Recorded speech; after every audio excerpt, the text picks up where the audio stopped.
नमस्कार दोस्तों, मैं हाजिर हूं झारखंड के प्रमुख समाचार पत्रों में छपी झारखंड के 24 जिलों की चुनिंदा बड़ी खबरों के साथ। जानिए आज की तमाम बड़ी खबरें जो आपके लिए जानना बेहद जरूरी है। चाहे बात हो मैया सम्मान योजना की, पीएम और अबुआ आवास की, या फिर राशन कार्ड और पेंशन जैसी योजनाओं की। पहचान लीजिए, झारखंड के बच्चों को चुराकर मिर्जापुर गैंग को बेचने और खरीदने वाले गिरफ्तार किए गए 13 आरोपी झारखंड के हैं। आप सावधान हो जाइए, आपके बच्चों को चुराने वाला आपके ही इलाके में अगल बगल घूम रहा है। कोठार रामगढ़ के रहने वाले विरोधी खिरवार उर्फ अनुराग, इसकी पत्नी चांदनी देवी, रामगढ़ के ही रहने वाले एंथोनी खिरवार, रांची सिल्ली के तुतकी नवाडीह के प्रमोद कुमार, आशिक गोप और इसकी पत्नी बेबी देवी, शिवटोला बरियातू लातेहार के राजस्वानी, सीता देवी, बीगू भुइया, उपैया खिरवार व इसकी पत्नी सोनिया देवी, कोठार रामगढ़ के रविदास टोला के सन्यासी खिरवार मालिन देवी के नाम शामिल है। इसमें रांची सिल्ली का आशिक गोप और उसकी पत्नी बेबी देवी और प्रमोद कुमार बच्चों को खरीदने का भी काम करता है। आपको बता दें, रांची पुलिस ने अंश अंशिका के बाद बच्चा चोर गिरोह का भंडाफोड़ करते हुए चोरी कर बेचे गए 12 बच्चों को बरामद कर लिया है। इनमें झारखंड से 6, बंगाल से 5 और बिहार के औरंगाबाद से 1 बच्चा बरामद किया गया और 13 आरोपियों को गिरफ्तार किया गया। गढ़वा जिले से बच्चा चोर अफवाह की एक बड़ी खबर सामने आई है। गढ़वा के अनराज नावाडी गांव में ग्रामीणों ने एक युवक को बच्चा चोर समझकर पकड़ लिया और बाद में गढ़वा पुलिस के हवाले कर दिया। घटना रविवार की है। सूचना मिलने के बाद गढ़वा पुलिस मौके पर पहुंची और युवक को हिरासत में लेकर पूछताछ शुरू कर दी। दरअसल रंका थाना क्षेत्र के कटरा गांव के रहने वाले चंदन कोरवा अपनी प्रेमिका पत्नी उर्मिला के गर्भ से जन्मे नवजात बच्चे को लेकर अपने गाँव लौट रहा था। इसी दौरान नवाडीह गांव के ग्रामीणों को शक हुआ और उन्होंने बच्चा चोर समझकर उसे पकड़ लिया और गढ़वा पुलिस को सूचना दी। हालांकि जांच के दौरान बच्चा चोरी की बात पूरी तरह गलत निकली। बताया गया कि उर्मिला को प्रसव के लिए भंडरिया अस्पताल से गढ़वा रेफर किया गया था, जहां 2 दिन पहले सदर अस्पताल में उसने एक बच्चे को जन्म दिया था। इसी नवजात को लेकर उसके पिता चंदन कोरवा अपने गाँव लौट रहा था। सूचना पर पुलिस ने चंदन कोरवा और नवजात शिशु को अपने साथ गढ़वा थाना ले आई और पुलिस ने CWC के माध्यम से नवजात को सदर अस्पताल में इलाज के लिए भर्ती कराया है और कानूनी जांच पड़ताल की जा रही है। रांची पुलिस और एसएसपी राकेश रंजन को कमेंट बॉक्स में बधाई दीजिए, क्योंकि अंश अंशिका के बाद ओरमांझी से 61 दिनों से गायब 12 साल के कन्हैया कुमार को भी कोडरमा से सकुशल बरामद कर लिया गया। कन्हैया 22 नवंबर 2025 की शाम अपनी मां की फुचका दुकान से थोड़ी देर में लौटने की बात कहकर निकला था, लेकिन अब तक घर नहीं लौटा। कन्हैया तीसरी कक्षा का छात्र है और अपनी मां की दुकान में हाथ बटाकर परिवार की मदद करता था। उसके पिता शारीरिक रूप से अक्षम हैं और बड़े भाई की एक किडनी खराब है। गुप्त सूचना मिलने के बाद रांची पुलिस ने कोडरमा पुलिस के सहयोग से छापेमारी की और कन्हैया को सुरक्षित बरामद कर लिया गया। आपको बता दे अपने ज्वाइनिंग के समय ही एसएसपी राकेश रंजन ने कहा था, जनता के लिए काम करूंगा। वही जनता के लिए आज वे काम कर रहे हैं। आपको तो पता है, बच्चा चोर गिरोह के 13 लोगों की गिरफ्तारी इसके पहले हो चुकी है और रांची पुलिस ने 12 बच्चों को 1 दिन पहले ही बरामद किया है। गढ़वा के बाद जमशेदपुर में साधु के भेष में ठगी किए जाने का मामला सामने आया है। शनिवार की दोपहर जमशेदपुर के उलेडीह थाना क्षेत्र के डिमना रोड स्थित सर्वोदय पथ में साधु के भेष में आए ठगों ने एक महिला से करीब 2 लाख रुपए के सोने के गहने ठग लिए। पीड़िता कंचन देवी के अनुसार 3 लोग साधु बनकर उनके घर पहुंचे और पहले खाने के लिए चावल मांगे। इसके बाद एक पत्थर दिखाकर चमत्कारी शक्ति और सोना बनाने का झांसा दिया गया। महिला से सोने की चेन और जितिया लेकर मंत्र सिद्ध करने की बात कही गई। गहनों को पोटली में बांधकर शाम तक न खोलने की हिदायत दी गई और मौका पाकर ठग फरार हो गए। बाद में पोटली खोलने पर सोने के गहनों की जगह रुद्राक्ष और शिव जी की मूर्ति मिली। कंचन देवी की शिकायत पर उलेडीह थाना पुलिस ने मामला दर्ज कर जांच शुरू कर दी है। पूरी घटना सीसीटीवी कैमरे में कैद हो गई और पुलिस आरोपियों की तलाश में जुटी है। लोगों से अपील है कि अजनबी साधुओं और तांत्रिकों से सतर्क रहें और किसी भी झांसे में न आए, नहीं तो आप भी ठगी के शिकार हो सकते हैं। गढ़वा में भी इसी तरह साधु के भेष में ठगी का मामला सामने आया था, जिसके बाद पुलिस ने कार्रवाई करते हुए 5 साधुओं को गिरफ्तार कर जेल भेजा था।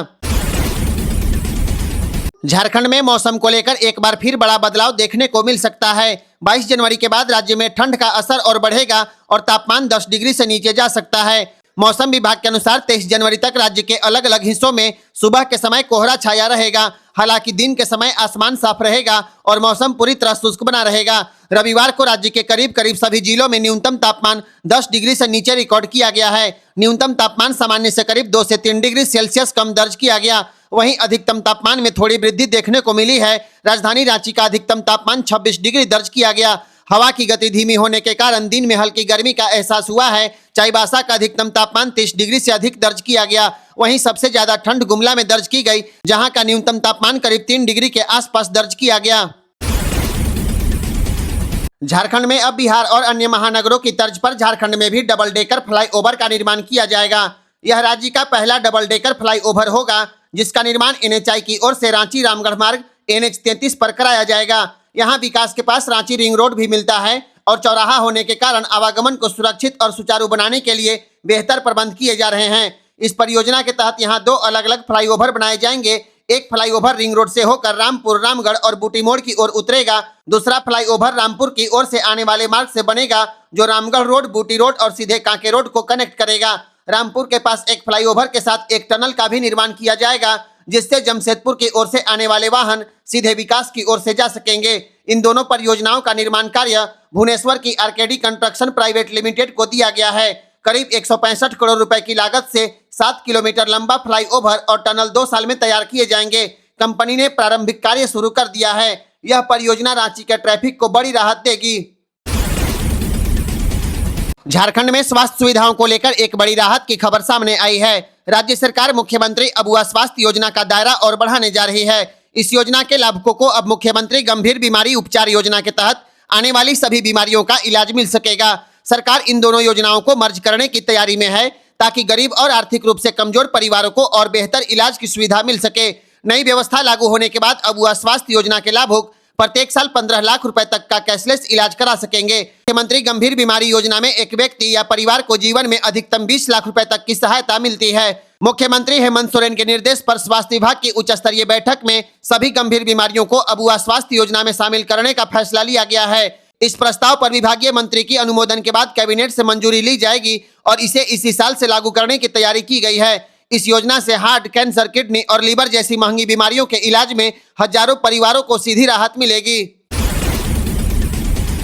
गढ़वा जिले के युवाओं के लिए रोजगार की बड़ी खबर सामने आ गई। 8वीं पास से लेकर विभिन्न योग्यता वाले युवाओं को अब नौकरी पाने का मौका मिलेगा। श्रम नियोजन प्रशिक्षण एवं कौशल विकास विभाग गढ़वा की ओर से 1 दिवसीय दत्तोपंत ठेंगड़ी रोजगार मेला आयोजित किया जा रहा है। इस भर्ती कैंप के माध्यम से निजी क्षेत्र की कई कंपनियों में 582 पदों पर सीधी बहाली की जाएगी। यह रोजगार मेला 20 जनवरी को जिला नियोजनालय परिसर गढ़वा में लगेगा। रोजगार मेला सुबह 11 बजे से शाम 3 बजे तक चलेगा। रोजगार मेले में भाग लेने के लिए अभ्यर्थी का झारखंड के किसी भी नियोजनालय में निबंधित होना जरूरी है। योग्य उम्मीदवार निबंधन कार्ड या आधार कार्ड के साथ शैक्षणिक योग्यता से जुड़े प्रमाण पत्र लेकर सीधे कैंप में पहुंच सकते हैं। इस वीडियो को शेयर कर दीजिए ताकि गढ़वा के युवाओं को इसकी जानकारी मिल सके। चतरा जिले के युवाओं के लिए रोजगार की बड़ी खबर सामने आ गई। 8वीं पास से लेकर विभिन्न योग्यता वाले युवाओं को अब नौकरी पाने का मौका मिलेगा। जिला नियोजनालय चतरा की ओर से 1 दिवसीय मिनी रोजगार मेला आयोजित किया जा रहा है। इस भर्ती कैंप के माध्यम से निजी क्षेत्र की कई कंपनियों में 839 पदों पर सीधी बहाली की जाएगी। यह रोजगार मेला 21 जनवरी को जिला नियोजनालय परिसर चतरा में लगेगा। रोजगार मेला सुबह 10 बजे से शाम 4 बजे तक चलेगा। रोजगार मेले में भाग लेने के लिए अभ्यर्थी का झारखंड के किसी भी नियोजनालय में निबंधित होना जरूरी है। योग्य उम्मीदवार निबंधन कार्ड या आधार कार्ड के साथ शैक्षणिक योग्यता से जुड़े प्रमाण पत्र लेकर सीधे कैंप में पहुंच सकते हैं। इस वीडियो को शेयर कर दीजिए ताकि चतरा जिले के युवाओं को इसकी जानकारी मिल सके। महिलाओं के लिए जानलेवा साबित हो रहे सर्वाइकल कैंसर को लेकर राज्य सरकार ने बड़ा फैसला लिया है। अब बाजार में करीब 10,000 रुपए में मिलने वाली HPV वैक्सीन सरकारी स्वास्थ्य केंद्रों पर निःशुल्क दी जाएगी। मीडिया रिपोर्ट के अनुसार पहले चरण में 14 साल की आयु की लड़कियों को यह वैक्सीन लगाई जाएगी। इस अभियान को जमीनी स्तर पर पहुंचाने के लिए जमशेदपुर जिला के डॉक्टर, ANM और सहियाओं का प्रशिक्षण 25 जनवरी तक पूरा किया जाएगा। राज्य तकनीकी अधिकारी रतीश कुमार माझी ने बताया कि HPV वायरस कम से कम 6 प्रकार के कैंसर का मुख्य कारण है, जिसमें सबसे ज्यादा सर्वाइकल कैंसर के मामले होते हैं। स्वास्थ्य विशेषज्ञों के मुताबिक भारत में प्रत्येक साल 1,20,000 नए सर्वाइकल कैंसर के केस सामने आते हैं, जिसमें लगभग 75,000 महिलाओं की मौत हो जाती है। ऑस्ट्रेलिया जैसे देशों में राष्ट्रीय टीकाकरण अभियान से इस कैंसर को लगभग समाप्त कर दिया गया है। जिला RCH पदाधिकारी डॉक्टर रंजीत कुमार पांडा ने अपील की है कि लक्षण दिखने पर गूगल नहीं, डॉक्टर से सलाह लें। 14 साल की उम्र में HPV टीकाकरण महिलाओं के लिए सबसे मजबूत सुरक्षा कवच है। हेमंत सरकार भेड़ पालन की नई योजना शुरू करने जा रही है। इस योजना के तहत किसानों और ग्रामीणों को 75 से 90% सरकारी अनुदान पर भेड़ी उपलब्ध कराई जाएगी। कृषि पशुपालन और सहकारिता विभाग के प्रस्ताव को मंत्री शिल्पी नेहा तिर्की ने मंजूरी दे दी है। वित्तीय वर्ष 2025-26 से मुख्यमंत्री पशुधन विकास योजना के तहत इस नई भेड़ पालन योजना पर सरकार प्रत्येक साल 7.5 करोड़ रुपए अनुदान खर्च करेगी। इससे पहले बकरा, सुक्कर, कुक्कुट और बत्तख पालन योजनाएं थी, लेकिन अब भेड़ पालन को भी योजना में शामिल किया गया है। विशेष रूप से रांची, पश्चिमी सिंहभूम, संथाल परगना, पलामू और गढ़वा जैसे सीमावर्ती और पहाड़ी इलाकों में पशुपालकों की आजीविका मजबूत होगी। योजना के तहत SC ST वर्ग, विधवा महिलाएं, दिव्यांग और निसंतान दंपति को 90% अनुदान, जबकि अन्य लाभुकों को 75% अनुदान मिलेगा। सरकार का मानना है कि भेड़ पालन कम लागत में जल्दी आमदनी देने वाला व्यवसाय है, जिससे मांस, ऊन और दूध उत्पादन बढ़ेगा और ग्रामीण अर्थव्यवस्था को सीधा लाभ मिलेगा। मैया सम्मान योजना से जुड़ी महिलाओं के लिए एक बड़ी खुशखबरी सामने आ गई। दिसंबर की 17वीं किस्त का इंतजार कर रही लाभुक महिलाओं को अब एक साथ 5,000 रुपए मिलने वाले हैं। राज्य सरकार 17वीं और 18वीं किस्त की राशि एक साथ महिलाओं के बैंक खातों में भेजने की तैयारी कर रही है। सरकार का लक्ष्य है कि यह राशि 20 जनवरी तक या सरस्वती पूजा से पहले DBT के माध्यम से सीधे लाभुक महिलाओं के बैंक खातों में पहुंचा दी जाए। विभागीय स्तर पर भुगतान की तैयारियां लगभग पूरी कर ली गई है। हालांकि अब तक हुई देरी के पीछे कुछ तकनीकी कारण सामने आए हैं। अधिकारियों के अनुसार कई महिलाओं के बैंक खातों में आधार सीडिंग नहीं होने और दस्तावेजों में गड़बड़ी के कारण भुगतान रुका हुआ था। महिला एवं बाल विकास विभाग ने लाभुक महिलाओं से अपील किया है कि वे जल्द से जल्द अपने बैंक खाते आधार से लिंक करा लें और दस्तावेजों का सत्यापन पूरा करें। अगर आप गाड़ी चलाते हैं तो यह खबर आपके लिए बेहद जरूरी है। अब सड़क पर गाड़ियां एक दूसरे से खुद में बात करेंगी और हादसों से पहले ड्राइवर को अलर्ट कर देंगी। केंद्रीय सड़क परिवहन मंत्री नितिन गडकरी ने ऐलान किया है कि साल 2026 के अंत तक देश में व्हीकल टू व्हीकल टेक्नोलॉजी अनिवार्य करने की तैयारी है।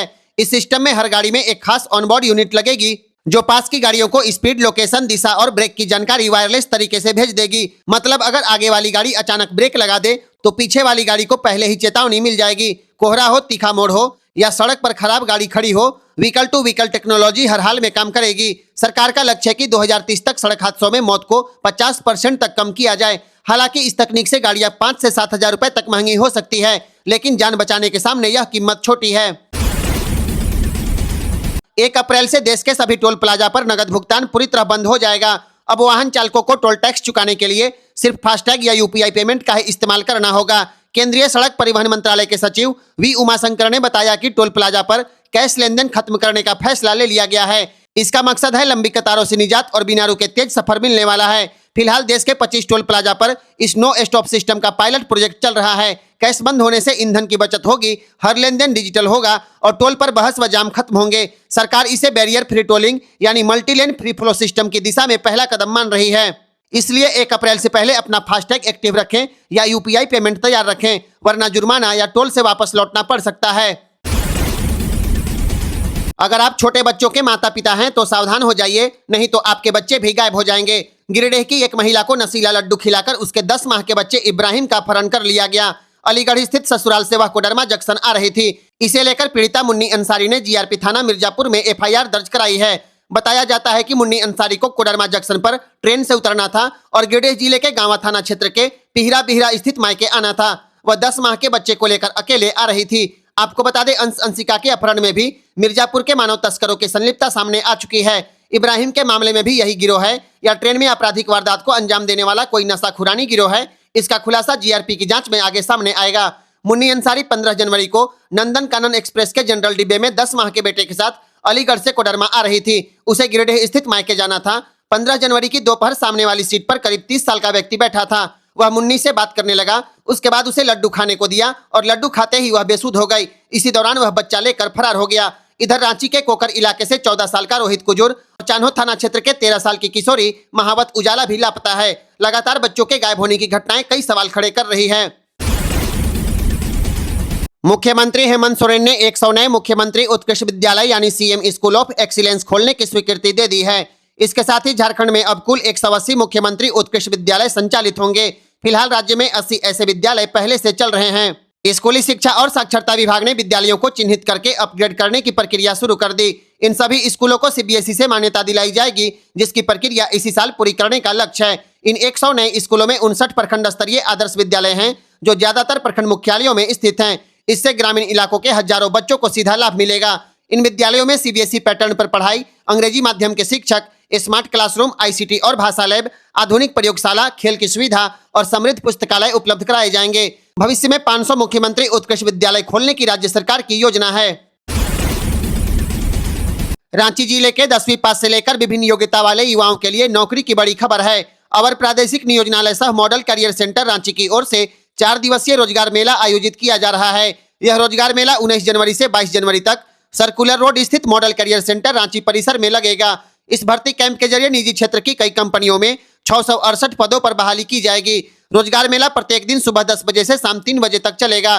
भाग लेने के लिए अभ्यर्थी का झारखंड के किसी भी नियोजनालय में निबंधित होना जरूरी है। उम्मीदवार निबंधन कार्ड या आधार कार्ड के साथ शैक्षणिक योग्यता के प्रमाण पत्र लेकर सीधे कैंप में शामिल हो सकते हैं। इस बहाली से जुड़ी अधिक जानकारी के लिए झारनियोजन.झारखंड.gov.in वेबसाइट पर विजिट किया जा सकता है। अगर आप महंगे आरओ और बोतलबंद पानी पीकर खुद को सुरक्षित समझ रहे हैं तो ऐसे में आप सावधान हो जाइए। जमशेदपुर और आदित्यपुर में जहर अब पानी से नहीं थाली के माध्यम से आपके शरीर में घुस रहा है। स्वर्ण रेखा और खरकई नदियां जो कभी जीवनदायिनी थी, आज औद्योगिक कचरे के कारण पूरी तरह जहरीली हो चुकी हैं। इन नदियों के पानी से उगाई जा रही सब्जियां अब हैवी मेटल्स का भंडार बन चुकी हैं। पर्यावरण विज्ञान में इसे बायोमैग्निफिकेशन कहा जाता है, यानी जहर पहले पानी में, फिर मिट्टी में, फिर सब्जियों में और अंत में थाली के माध्यम से सीधे इंसानों के शरीर में घुस जाता है। विशेषज्ञों के अनुसार लेड, कैडमियम और क्रोमियम जैसी भारी धातु सब्जियों की जड़ों से उनके अंदर तक समा जाती है। डराने वाली बात यह है कि यह जहर न धोने से निकलता है और न ही उबालने से। आदित्यपुर औद्योगिक क्षेत्र की 1200 से ज्यादा फैक्ट्रियों का दूषित पानी खरकई नदी में जाता है और इसी पानी से दोमुहानी, सोनारी, कदमा और मानगो में खेती हो रही है। यही सब्जियां साकची और बिष्टुपुर बाजारों में बिक रही हैं। शोधकर्ताओं का कहना है कि यह जहर cancer, kidney failure, high blood pressure और बच्चों के मानसिक विकास पर सीधा हमला कर रहा है। सबसे बड़ा सवाल है कि जब हवा और पानी के बाद अब खाना भी जहरीला हो गया है तो प्रशासन कब जागेगा। यात्रीगण कृपया ध्यान दें, धनबाद और कोयलांचल के यात्रियों के लिए एक बड़ी रेलवे खुशखबरी सामने आ गई। धनबाद रेलवे स्टेशन से होकर चलने वाली हावड़ा आनंद विहार अमृत भारत एक्सप्रेस 18 जनवरी को उद्घाटन स्पेशल ट्रेन के रूप में दौड़ेगी। इस उद्घाटन स्पेशल ट्रेन को प्रधानमंत्री नरेंद्र मोदी पश्चिम बंगाल के संतरागाछी स्टेशन से हरी झंडी दिखाकर रवाना करेंगे। संतरागाछी आनंद विहार अमृत भारत स्पेशल दोपहर 3 बजे संतरागाछी से रवाना होगी और यह ट्रेन हावड़ा, बर्धमान, दुर्गापुर और आसनसोल होते हुए रात में 8:55 में धनबाद पहुंचेगी। धनबाद में 5 मिनट ठहराव के बाद रात 9 बजे आगे के लिए रवाना होगी। इसके बाद इस ट्रेन का ठहराव गोमो, पारसनाथ, कोडरमा, गया, डीडीयू, वाराणसी, लखनऊ, बरेली, मुरादाबाद, गाजियाबाद होते हुए अगली रात आनंद विहार स्टेशन पहुंचेगी। रेलवे ने बताया है कि 22 जनवरी से चलने वाली हावड़ा आनंद विहार साप्ताहिक अमृत भारत एक्सप्रेस में पेंट्री कार भी जोड़ी जाएगी। इस ट्रेन में 7 स्लीपर कोच, 10 जनरल कोच होंगे और टिकट बुकिंग बहुत जल्द शुरू होने की संभावना है। पीएम सूर्यघर मुफ्त बिजली योजना के तहत झारखंड में मॉडल सोलर विलेज योजना को तेजी से लागू किया जा रहा है। फिलहाल राज्य के 13 जिलों को इस योजना में शामिल किया गया है। इन जिलों में चतरा, दुमका, पूर्वी सिंहभूम, गढ़वा, गिरिडीह, गुमला, जामताड़ा, कोडरमा, पाकुड़, पलामू, रांची, साहिबगंज और सरायकेला के नाम शामिल है। हर जिले में एक मॉडल सोलर गांव विकसित किया जाएगा, जिसके लिए 1 करोड़ रुपए की केंद्रीय सहायता दी जाएगी। इन गांवों को पूरी तरह सोलराइज किया जाएगा ताकि घर, स्कूल, स्वास्थ्य केंद्र और सार्वजनिक भवनों को 24 घंटे बिजली दिया जा सके। योजना के तहत हर जिले में 10 गांव के बीच चैलेंज मोड प्रतियोगिता आयोजित की जाएगी। जो गांव सबसे अधिक सोलर क्षमता स्थापित करेगा उसी को मॉडल सोलर विलेज चुना जाएगा और 1 करोड़ की केंद्रीय सहायता राशि दी जाएगी। इस योजना का कार्यान्वयन झारखंड नवीकरणीय ऊर्जा विकास एजेंसी जरेडा द्वारा किया जा रहा है। सरकार को उम्मीद है कि इससे ग्रामीण झारखंड को ऊर्जा के क्षेत्र में नई पहचान मिलेगी। झारखंड में मास्टर बनने का सपना देख रहे लाखों युवाओं के लिए एक बड़ी राहत की खबर है। करीब 9 साल से अटकी झारखंड शिक्षक पात्रता परीक्षा यानी जेटेट को लेकर सरकार ने जेटेट 2025 की नई नियमावली का ड्राफ्ट तैयार कर लिया। ड्राफ्ट पर सुझाव और आपत्तियां आमंत्रित की जा चुकी हैं और उनका निराकरण भी कर लिया गया है। अब सिर्फ कैबिनेट की मंजूरी मिलना बाकी है, जिसके बाद जेटेट परीक्षा और शिक्षक नियुक्ति प्रक्रिया का रास्ता साफ हो जाएगा। लंबे समय से जेटेट नहीं होने के कारण राज्य में नई शिक्षक भर्तियां ठप थी और सरकारी स्कूलों में शिक्षकों की भारी कमी देखी जा रही थी। मामला हाईकोर्ट तक पहुंचा था, जहां कोर्ट ने 25 सितंबर को सरकार को निर्देश दिया था कि मार्च 2026 तक जेटेट परीक्षा करा लिया जाए। इसी आदेश के बाद सरकार ने नियमावली को अंतिम रूप देने की प्रक्रिया तेज की है। हालांकि परीक्षा की तारीख अभी घोषित नहीं हुई है, लेकिन नियमावली का ड्राफ्ट तैयार होना इस बात का संकेत है कि 9 साल बाद जेटेट कराने की दिशा में ठोस कदम बढ़ चुके हैं। अब अभ्यर्थियों की नजर कैबिनेट की मंजूरी और परीक्षा की तिथि पर टिकी है। झारखंड की महिलाओं ने इस वित्तीय वर्ष में सितंबर तक 6,446 करोड़ रुपए का लोन लिया है। इसमें रांची जिला सबसे आगे है, जहां की महिलाओं ने 1,356 करोड़ रुपए का कर्ज लिया है। इसके बाद पूर्वी सिंहभूम में 890 करोड़, धनबाद में 813 करोड़, हजारीबाग में 452 करोड़, पलामू में 368 करोड़ और कोडरमा में 44 करोड़ रुपए का लोन लिया गया। अगर कुल आंकड़ों की बात करें तो सितंबर 2024 तक महिलाओं पर कुल लोन 20,548 करोड़ रुपए था, जो सितंबर 2025 तक बढ़कर 23,745 करोड़ रुपए हो गया। यानी एक साल में महिलाओं का लोन 3,197 करोड़ रुपए बढ़ गया है। बैंकिंग विशेषज्ञों का कहना है कि महिलाएं लोन का किस्त समय पर चुकाती हैं, पैसों का सही इस्तेमाल करती हैं और स्वयं सहायता समूहों और सरकारी योजनाओं से उन्हें मजबूत सहयोग मिलता है। यही वजह है कि झारखंड में महिलाओं पर बैंकों का भरोसा तेजी से बढ़ने लगा है। मैट्रिक परीक्षा के परीक्षार्थियों का प्रवेश पत्र 16 जनवरी से जैक की वेबसाइट से डाउनलोड किया जाएगा। इसके अलावा इंटर परीक्षा के परीक्षार्थियों का प्रवेश पत्र 17 जनवरी से उपलब्ध हो जाएगा। प्रवेश पत्र स्कूल और कॉलेज द्वारा डाउनलोड किए जाएंगे और वहीं से छात्रों को वितरित किए जाएंगे। आपको बता दें, राज्य में मैट्रिक और इंटर की परीक्षा 3 फरवरी से शुरू होगी, जबकि परीक्षा केंद्र निर्धारण की प्रक्रिया अंतिम दौर में है। इधर 11वीं बोर्ड परीक्षा के परीक्षार्थी 13 जनवरी तक बिना विलंब शुल्क के परीक्षा फार्म जमा कर सकते हैं। इसके साथ ही इंटर परीक्षा 2027 के लिए पंजीयन फार्म भी 13 जनवरी तक भरे जाएंगे। विलंब शुल्क के साथ 14 और 15 जनवरी तक आवेदन का मौका मिलेगा। सभी आवेदन जैक की वेबसाइट के माध्यम से ऑनलाइन जमा किया जा रहा है।